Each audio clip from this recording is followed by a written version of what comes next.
여야가 21대 국회 후반기 원구성을 둘러싼 협상에 진척을 보지 못하면서 개점 휴업이 계속되고 있습니다.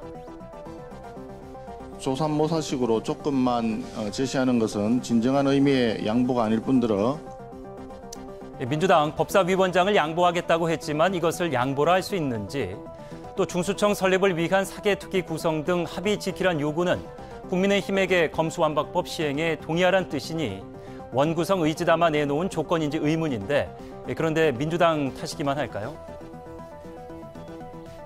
크든 민생 문제를 다루는 데 전력을 다해야 할 집권당의 원내대표가 원내대변인까지 대동을 하고 특사로 가신다. 애초부터 국회 정상화에 의지가 없던 거 아닙니까?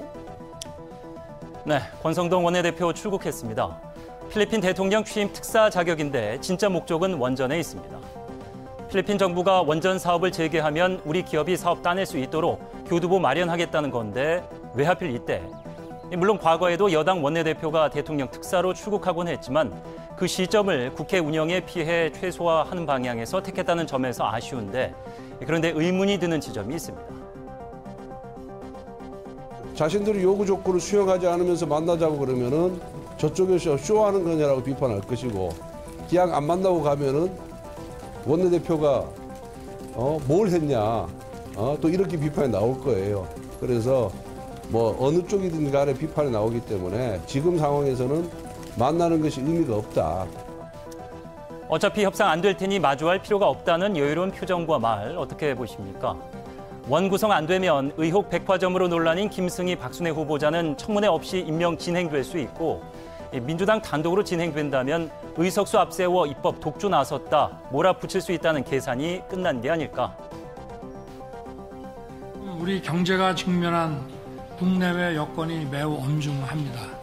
국민들께서 체감하는 이 어려움은 이루 말할 수가 없습니다. 한국 경제 2008년 글로벌 금융위기 이후 최악의 위기 상황이란 지적 지나치지 않습니다. 위기 극복 위해 감세와 규제 완화 등 법 개정이 절박하고 화물연대 파업 멈춘 안전운임제와 부동산 시장 흔드는 임대차 3법, 치솟는 기름값에 절규하는 국민을 위한 유류세 감면안도 시급합니다. 그런데 아무것도 안 해도 매일 통장에 42만 원씩 들어온다면 저 같아도 아무것도 안 하고 싶을 수도 있을 듯합니다. 국회의원 세비는 월 1,280만 원 정도로 국회의원들 오늘까지 입씨름만으로 그 돈을 벌었습니다. 참 부끄러운 일입니다. 민생 안정을 위해 국회가 해야 할 일이 너무 많습니다. 더 이상 국회가 멈추어서는 안 됩니다. 사고 운운하지 않고 오직 민생을 위한 길을, 국민 삶을 지키는 무한 책임을 지는 것입니다. 적어도 한 말에 대한 책임은 져야 하는 거 아닐까요? 결국 시간은 국민의힘 편, 여전히 의석수는 민주당 편일지도 모릅니다. 하지만 이렇게 계속 유령 국회안 세비 루팡으로 살아도 우리 국민 정치 잘 알아 이해해 줄 것이라 자신하는 건지, 여야 모두 힘자랑 할 만큼 했습니다. 제대로 일할 것인지 세비 토해낼 건지 결정할 시간입니다. 앵커 포커스였습니다.